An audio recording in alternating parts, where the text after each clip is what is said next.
बिस्मिल्लाहिर्रहमानिर्रहीम, अस्सलाम वालेकुम। मैं हूं शकील कुरेजा। अभी ताज़ा तरीन ख़बर इस वक्त जब हम रिकॉर्ड करने लगे तो आई वो ये थी कि नए चीफ़ जस्टिस ऑफ पाकिस्तान के लिए जनाब इज़्ज़त माब याह्या अफरीदी साहब का नाम जो है वो फ़ाइनल कर लिया गया है और रात के 11 बजे हुकूमत की जानिब से ये अनाउंसमेंट आ गई। ये अब याह्या अफरीदी साहब हमारे आने वाले चीफ़ जस्टिस होंगे।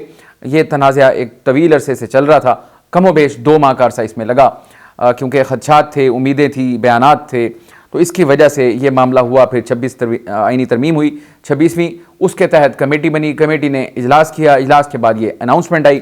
तो लिहाजा फैसला अब हुकूमत की सतह पे ये हो गया कि याह्या अफरीदी साहब जो है वो पाकिस्तान के नए चीफ जस्टिस होंगे। अब अनाउंसमेंट हुकूमत की जानिब से आ गई, इसके ऊपर तो मैं बात करता हूँ तफसील के साथ। जो दिन में कार्रवाई हुई उसके ऊपर पहले आपको गुजारिश कर दूँ। कल चूँकि तरामीम मंजूर हो गई थी, गजट नोटिफिकेशन हो गया, अमल दरामद का आगाज़ हो गया। कल रात गए कमेटी तश्कील पाई, 12 रुकनी कमेटी। उसके अंदर पाकिस्तान तहरीक इंसाफ के 3 अरकान थे। अव्वलन तहरीक इंसाफ ने वो नाम तजवीज़ कर दिए कमेटी के लिए। बाद अज़ां उनकी सियासी कमेटी का इजलास हुआ और उसमें फ़ैसला हुआ कि वो इस कमेटी का हिस्सा नहीं बनेंगे। और वजह उन्होंने ये बताई कि जिन आइनी तरामीम को वो गैर आइनी समझते हैं कि फॉर्म 47 वाली हुकूमत जो कि जिसकी अहलियत ही नहीं थी कि वो आइन में तरमीम करे, उनकी जानिब से की गई हैं, हम इनको गैर आइनी समझते हैं, तो फिर उसके तहत होने वाली कार्रवाई जो है वो भी गैर आइनी है। और इस उसूली मौक़िफ़ को यानी कि डेमोन्स्ट्रेट करते हुए आज उन्होंने, जब कमेटी का इजलास था दिन 4:30 बजे, उसका उन्होंने बायकॉट किया और वो इजलास में शरीक नहीं हुए। तो जब उन्होंने बायकॉट कर दिया तो कमेटी के जो दीगर अरकान हैं, 9 अरकान वहाँ मौजूद थे और 3 अरकान जो तहरीक इंसाफ के थे वो उसमें मौजूद नहीं थे। तो 9 अरकान की जानिब से फ़ैसला किया गया कि जमहूरी रवायात को बरकरार रखते हुए उनको मनाने की कोशिश की जाए। उसके लिए फिर एक 4 रुकनी कमेटी बनी और उस कमेटी ने बाज़ाब्ता तौर पर उनसे रब्ता भी किया, उनसे मुलाकात भी हुई तहरीक इंसाफ के ज़ोमा से, लेकिन वो बर्फ़ ना पिघल सकी और तहरीक इंसाफ का जो इनकार था वो अपनी जगह पर कायम रहा। मौलाना फजलुर रहमान साहब जो हैं उनकी जानिब से भी असद कैसर साहब से रब्ता किया गया और उनको भी मनाने की कोशिश की गई, लेकिन वो राज़ी नहीं हुए। जब वो राज़ी नहीं हुए तो कमेटी का इजलास रात 8:30 बजे दोबारा शुरू हुआ और वो 9 अरकान के साथ ही इजलास आगे बढ़ा। उसके ऊपर तीनों नामों के ऊपर गौर किया गया, जिसमें मंसूर अली शाह साहब, मुनीब अख्तर साहब और याह्या अफरीदी साहब, इन तीनों के जो प्रोफाइल्स थे, जो इनके सीवीज़ थे, वो उन्होंने वहाँ पे डिस्कशन हुई। उसके ऊपर जो अंदर से खबरें आई सारी, उसके मुताबिक तीनों नामों के ऊपर तमाम तर सैर हासिल गुफ्तगू हुई और वज़ीर कानून आज़म नज़ीर तारड़ साहब ने जो भी अरकान के सवालात थे, जो तिश्नगी थी, वो सारी उनकी दूर की। मुकम्मल तफसील के बाद जो फ़ैसला हुआ वो 2 तिहाई अक्सरियत से हुआ। 2 तिहाई अक्सरियत से मुराद ये है कि 8 अरकान, मुमकिन तौर पर इसकी खबर आना अभी बाकी है, लेकिन ये कन्फर्म खबर हुकूमत खुद दे रही है कि 2 तिहाई अक्सरियत। अब 2 तिहाई अक्सरियत का मतलब यह है 8 अरकान हर सूरत उस नाम के हक़ में होंगे। तो वो एक रुकन कौन सा होगा जिसने मुखालफत की होगी, और वो डेफिनेटली कामरान मुर्तज़ा साहब होंगे, सेनेटर कामरान मुर्तज़ा, जो कि JUI की नुमाइंदगी कर रहे हैं। अब अगर चीफ जस्टिस की तैनाती को देखा जाए तो ये अमलन हुकूमत ने की है। उसकी वजह ये 8 के 8 अरकान, इनका ताल्लुक हुकूमत से है। उसमें कौन थे? नून लीग, MQM और पीपल्स पार्टी। MQM बाज़ाब्ता तौर पर हिस्सा है, हुकूमत का इत्तेहादी है, और पीपल्स पार्टी जो है वो कैबिनेट का हिस्सा नहीं है लेकिन हुकूमत की इत्तेहादी है। तो ये जो फैसला हुआ ये चीफ जस्टिस की तैनाती का, ये प्योरली हुकूमत की जानिब से किया गया। इसी चीज़ के ऊपर वकला बरादरी का, तहरीक इंसाफ का और इन सब का एतराज़ था और इस वजह से वो इस चीज़ को कबूल नहीं कर रहे। ना कल कर रहे थे, ना आज कर रहे हैं। अब एक नए तनाज़े का आगाज़ होगा इस अनाउंसमेंट के बाद। उसके 2 हिस्से हैं। पहला हिस्सा वो तो होगा इमीडिएट, और वो है कि अब यकीनन हुकूमत को याह्या अफरीदी साहब को बाज़ाब्ता तौर पर आगाह करना पड़ेगा। सरकारी सतह पर एक तरीक़ाकार होता है। अब जब वो आगाह करेंगे तो क्या वो इसको कबूल करते हैं या नहीं करते? उनकी वजूहात भी ऑब्वियसली अपनी होंगी। अगर वो कबूल करते हैं तब भी वजूहात होंगी, और अगर वो कबूल नहीं करते तो तब भी वजूहात होंगी। उनकी बात कर लेते हैं याह्या अफरीदी साहब की। इस वक्त उनकी उम्र 59 साल है, 59 ईयर्स, और 65 साल डेट ऑफ रिटायरमेंट है। तो सुप्रीम कोर्ट के अंदर उनका करियर इस वक्त 6 साल का मौजूद है। अगर वो चीफ जस्टिस की इस ऑफ़र को या इस हुकूमत के फैसले को या हुकूमत की पसंद को कबूल कर लेते हैं तो फिर इसका मतलब ये हुआ कि 62 साल की उम्र में जब उनके बतौर चीफ जस्टिस 3 साल मुकम्मल होंगे तो वो रिटायर हो जाएंगे, और ऊपर के जो 3 साल हैं वो उनको दस्तयाब नहीं होंगे बतौर जज। एक तो ये चीज़ होगी, और दूसरा अगर वो इनकार कर देते हैं तो फिर हुकूमत के पास ऑप्शन क्या होगा। अब जो आइन की तरमीम हुई जिसकी रूह से ये सारा काम हो रहा है, उसके मुताबिक अगर याह्या अफरीदी साहब इनकार करते हैं, जो कि इस लिस्ट के अंदर जो 3 नाम थे उसमें तीसरे नंबर पे थे, ऊपर मंसूर अली शाह साहब, फिर मुनीब अख्तर साहब और फिर याह्या अफरीदी साहब हैं, तो तीसरे नाम को यानी कि इस कमेटी ने उसका इंतखाब किया और उनका नाम तजवीज़ कर दिया। अब अगर वो इनकार करते हैं तो फिर हुकूमत के पास ऑप्शन बच जाएगा कि वो जो 2 जज साहिबान बाकी हैं, मंसूर अली शाह साहब और मुनीब अख्तर साहब, उन 2 जजेस में से एक का इंतखाब फिर हुकूमत को करना पड़ेगा। अगर वो इनकार कर देते हैं तो फिर चौथे जो जज होंगे सीनियरिटी लिस्ट में, उनका नाम फिर ज़ेर गौर आ सकता है।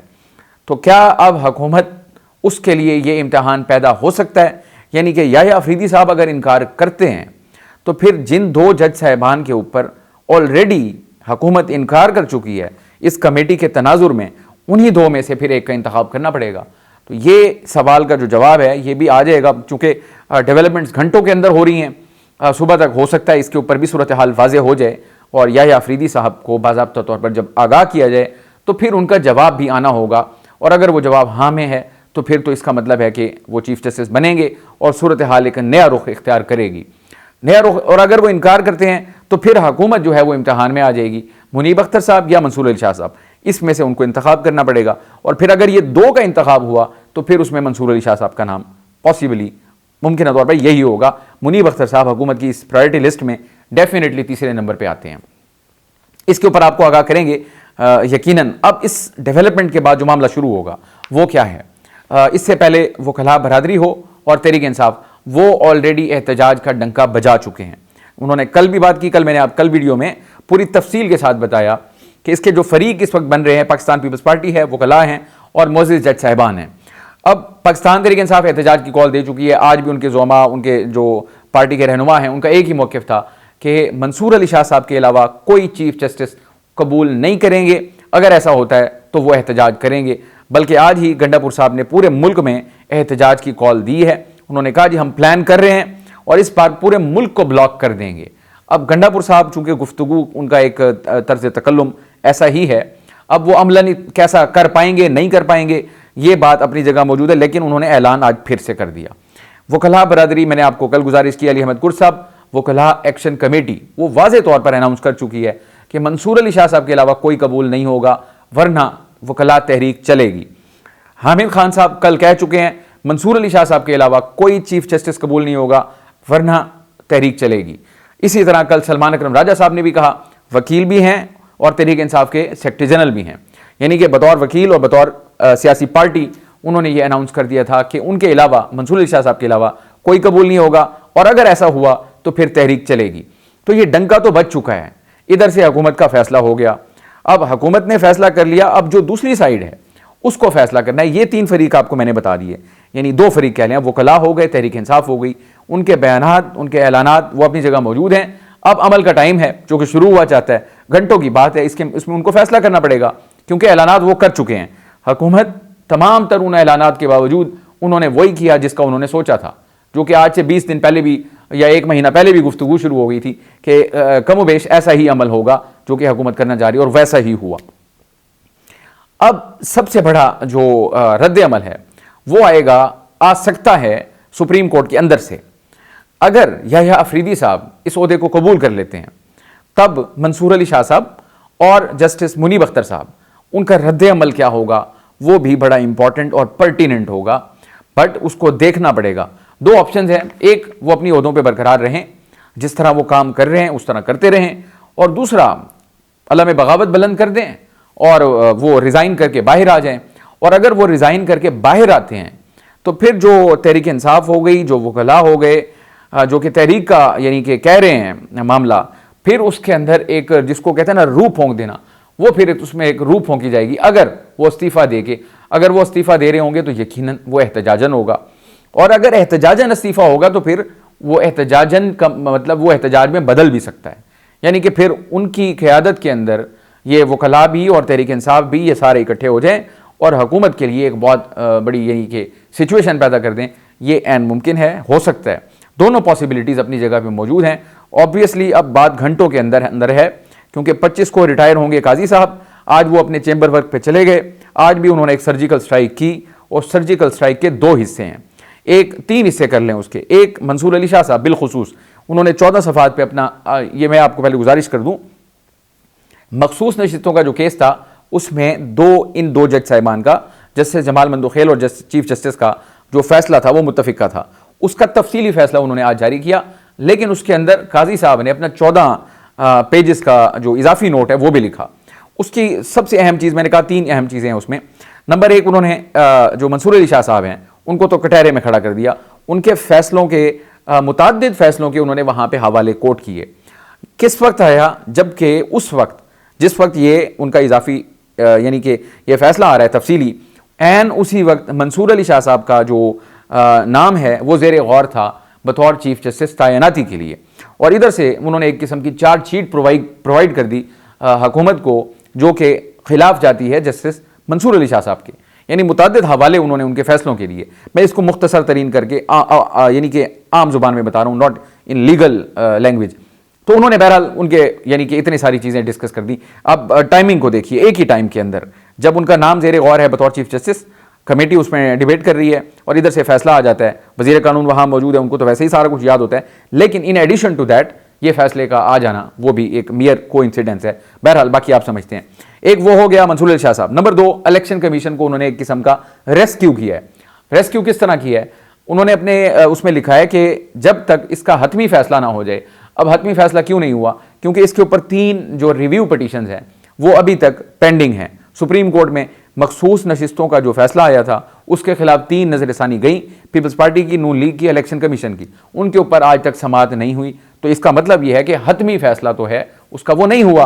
तो काजी साहब लिखते हैं कि जब तक इसका हतमी फैसला ना हो जाए तो इसके ऊपर अमल दरामद करना वो कोई बाइंडिंग नहीं है, वो लाजिम नहीं है, और अगर अमल दरामद नहीं होता तो उस पर तौहीन अदालत की कार्रवाई भी नहीं हो सकती। तो इलेक्शन कमीशन जो है वो जिस शशो पंज में बैठा है कि अमल क्या करें, यानी कि फैसले को मान लें या पार्लियामान की कानून साजी को मान लें, बहनुस सतूर इसमें इलेक्शन कमीशन को मुझे लगता है एक मैसेज जो है वो मिल गया। अगर मुझ जैसे एक नाकिस इल्म वाले को थोड़ा ये इसमें नज़र आ रही है चीज़, तो ऑब्वियसली इलेक्शन कमीशन का एक लीगल विंग है पूरा, वो वकला भी हैं, सारा कुछ है, तो वो देख लेंगे अगर ये बाइंडिंग नहीं है अमल दरामद, तो फिर जो पार्लियामान की कानून साजी है उस तरफ उनका झुकाव बढ़ सकता है और वो मखसूस नशिस्तें जो है उठा के दे दें। काजी साहब ने लिख भी दिया कि तौहीन अदालत की कार्रवाई नहीं हो सकती जब तक उसका हतमी फैसला ना हो जाए। अब इलेक्शन कमीशन के लिए इसमें बीच में ये भी है, क्योंकि अगर हतमी फैसला नहीं हुआ तो क्या फिर इलेक्शन कमीशन उस फैसले पर अमल दरामद कर सकता है या नहीं कर सकता, वो क्वेश्चन मार्क भी अपनी जगह मौजूद रहा। और ये तो इन्होंने यानी कि इलेक्शन कमीशन हो गया। और तहरीक इंसाफ तीसरा, मैंने कहा तहरीक इंसाफ को जिक क्या पहुंची, तहरीक इंसाफ को जिक ये पहुंची है कि जो फैसला है ये यानी कि जो ये मखसूस नशिस्तों का फैसला था उसको तो एक किस्म का काजी साहब ने उड़ा के रख दिया। उसमें काजी साहब ये लिखते हैं कि ये जो फैसला हुआ था वो किसी तौर पर दुरुस्त नहीं है और गलतियों से भरपूर है। काजी साहब ने, अगर मैं एग्जैक्टली पढ़ दूं, उन्होंने लिखा 8 जजेस का 12 जुलाई का मुख्तसर और 23 सितंबर का तफसीली फैसला गलतियों से भरपूर था। 2 इसके फैसले हुए, ये जो 8 जजेस का था, बेंच 13 जजेस का था, 8-5 का फैसला था। 8 जज साहिबान का जो फैसला था वो अक्सरियती फैसला कहलाया, जिसके तहत ये तमाम नशिस्तें जो हैं तहरीक इंसाफ को मिलती हैं, उसकी ये बात हो रही है। तो उसका जो इब्तदाई फैसला आया मुख्तसर वो 12 जुलाई को आया था। काजी साहब उसके बारे में लिख रहे हैं कि 12 जुलाई का मुख्तसर और 23 सितंबर को उसके ऊपर तफसीली फैसला आया, और 23 सितंबर का तफसीली फैसला गलतियों से भरपूर है। साथ ही उन्होंने कहा, मैं अपनी तवज्जो दिलाना चाहता हूँ कलीग्स को कि वो इसको ज़रूर देखेंगे और इसको बेहतर करेंगे और मुल्क को आइन के मुताबिक चलना चाहिए। तो फैसले को तो एक किस्म का उन्होंने उड़ा दिया। जब फैसले को उड़ा दिया तो फैसला किसके हक में था, तहरीक इंसाफ के हक में, कि इनको मखसूस नशिस्तें मिली चाहिए। लेकिन काजी साहब कह रहे हैं कि नहीं, फैसला गलतियों से भरपूर है, मुल्क को आइन के मुताबिक चलना चाहिए, और मैं तवक्को करता हूँ मेरे कोलीग्स जो हैं जज साहिबान वो इसको बेहतर करेंगे या इसको ठीक करेंगे। तो तहरीक इंसाफ फिर यानी कि इस फैसले के नतीजे में तहरीक इंसाफ इससे महरूम होती हुई नजर आती है। तो ये जनाब उन्होंने फिर एक और भी बात उन्होंने कर दी। उन्होंने कहा जो इन्होंने वजाहतें जारी की, यानी कि 2 वजाहतें आई इलेक्शन कमीशन के मांगने पर, उसके बारे में काजी साहब ने ये लिखा है अपने इस फैसले में कि ये एक किस्म का इन 8 जजेस ने अपनी अलग वर्चुअल अदालत कायम कर ली, क्योंकि उन्होंने फिर फैसले के अंदर वो पूरा चार्ट भी दिया कि जो मैंने इनसे वजाहत तलब की, इनकी वजाहत के ऊपर जो मैंने वजाहत के लिए सवालात भेजे कि इजलास कब कॉल किया गया, नोटिस कब हुए, कैसे हुआ वगैरह वगैरह, तो उसका कोई तसल्ली बख्श जवाब नहीं मिला। तो इसको वो कह रहे हैं कि इन 8 जज साहिबान ने अपनी अदालत अलग से कायम कर ली थी। तो ये काजी साहब ने सर्जिकल स्ट्राइक कर दी, जिसमें इलेक्शन कमीशन को रेस्क्यू किया गया, जो बाज़ाहिर नज़र आ रहा है तहरीक इंसाफ को धचका लगा, और इसके अलावा अगर अमल दरामद नहीं होता तो तौहीन अदालत की कार्रवाई जो है वो भी नहीं, जब तक इसका हतमी फैसला ना हो जाए। अब आगे सूरत हाल क्या बन रही है, अब देखना होगा कि कल के दिन में तहरीक इंसाफ क्या ऐलान करती है, क्योंकि ऐलानात तो हो चुके हैं, और वकला क्या ऐलान करते हैं, और मोअज़्ज़िज़ जज साहिबान उनका रद्द अमल क्या आता है। तो ये 3 चीज़ें हैं, इन पर नज़र रखेंगे, आपको ज़रूर आगाह करेंगे। इसके अलावा जो सूरत हाल रही, अगर अमूमी यानी कि बात की जाए, जो आज की खबरें रहीं सारी, उसमें एक तो जनाब बैरिस्टर गौहर साहब ने अपना मौक़िफ़ दिया यही कि हम कमेटी के लिए नाम हमने इसलिए तजवीज़ किए थे कि हम यानी कि वेकेंट नहीं छोड़ना चाहते थे। बाद में उन्होंने कहा जी क्योंकि हमारी सियासी कमेटी ने फैसला कर लिया इसलिए हम उस तरफ नहीं गए। काजी साहब चेंबर वक्त पे चले गए हैं, अब वो अदालत के अंदर नहीं बैठेंगे क्योंकि अब टाइम उनका मुकम्मल हो रहा है ऑलमोस्ट। और इसके अलावा आज अज़मा बुखारी साहिबा ने ललकारा उनको अली अमीन गंडापुर साहब को, और बड़ा सख्त अल्फाज का उन्होंने भी इस्तेमाल किया, उन्होंने भी किया। अली अमीन गंडापुर साहब ने मरीम नवाज़ के बारे में मुतादिद बातें पहले भी की, आज भी की, कि सूबे की बहू हैं और दहशतगर्द कहती हैं और वगैरह वगैरह। इसके ऊपर फिर उन्होंने और भी कहा पीछे इनकी 2 खवातीन होती हैं जो टाँ टाँ टाँ टाँ करती रहती हैं। तो इन अल्फाज का जब उन्होंने इस्तेमाल किया तो इसके ऊपर अज़मा बुखारी की जानिब से जवाब आया। उनका ये कहना था कि मुझे, यानी कि गंडापुर साहब के बारे में कह रही हैं कि मुझे तो आपकी फैमिली की खवातीन की हालत पर तरस आता है और वो काबिल रहम हैं जो आप जैसे जानवर को बर्दाश्त करती हैं, और मरीम नवाज से कारकर्दगी में मुकाबला ज़ुबान दराजी हमें नहीं आती। कारकर्दगी में कहते हैं मुकाबला करें, ज़ुबान दराजी हमें नहीं आती। तो अलबत्ता उन्होंने ये भी कह दिया कि आप जानवर हैं आपकी खवातीन, लेकिन ज़ुबान दराजी नहीं आती, ये भी बड़ी अहम बात है। और आगे उन्होंने कहा हर हफ्ते विफाक पर चढ़ाई करने का आपको कॉन्ट्रैक्ट मिला हुआ है, आप कारकुनों की शेलिंग और डंडों के रहम करम पर छोड़कर भागने वाले बुज़दिल हैं। तो ये इनका है। और तहरीक इंसाफ को इस वक्त सबसे बड़ा चैलेंज जो दरपेश है, 2 हैं उसकी नेचर। एक अंदरूनी चैलेंज है जो इंतहाई शदीद हो चुका है, और एक उनका बाहर का चैलेंज है जो कि ये तरामीम की शक्ल में और तैनाती की शक्ल में आपको नज़र आ रहा है। अंदरूनी चैलेंज भी इंतहाई गहरा हो रहा है, और अब ये खबरें आ रही हैं कि शायद कोई फॉरवर्ड ब्लॉक जो है मुस्तकबिल करीब में बन जाए। उसकी वजह इमरान खान साहब से राब्ते कट हैं, जो कुछ हो रहा है इमरान खान साहब को उन्होंने अलग कर दिया ताकि इनसे राब्ता ही ना हो, और जो कार्रवाई टाइम बाउंड है चीज़ें, तो ये हुकूमत तेज़ी से उनको करने यानी कि मुकम्मल करने की कोशिश कर रही है तावक्त के इमरान खान साहब से मुलाकात का मामला आ जाए। अब ज़ैन कुरैशी साहब भी राडार पे हैं। 2 सेनेटर साहिबान आज बोल पड़े। एक तो सेनेटर ज़रका, उन्होंने वाज़े तौर पर एक टॉक शो के अंदर कहा, उन्होंने कहा जी मेरे बेटे को अगवा किया गया था, मुझे कॉल आई और मुझे कहा गया कि आप आ जाएं, मैं पार्टी के साथ राब्ते में थी, पार्टी ने मुझे कहा कि चूंकि अब आपके बेटे को अगवा कर लिया गया है तो आप जिस तरह भी मुमकिन हो अपने बेटे को बचाएं, छुड़ाएं और जो भी करें। यानी कि एतराफ़ उन्होंने ये किया कि राब्ते में थी पार्टी के साथ। नंबर 2, उनका बेटा अगवा हुआ था, इसका ये भी एतराफ़ है।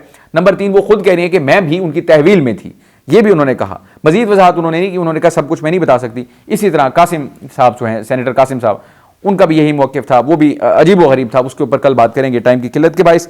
आज के लिए इतना ही, इजाज़त दीजिए। आप हमारी वीडियोस को लाइक कर सकते हैं, चैनल को ज़रूर सब्सक्राइब करें, और अपना फीडबैक कमेंट के ज़रिए आप हमारे साथ शेयर कर सकते हैं। इजाज़त दीजिए, अल्लाह हाफ़िज़।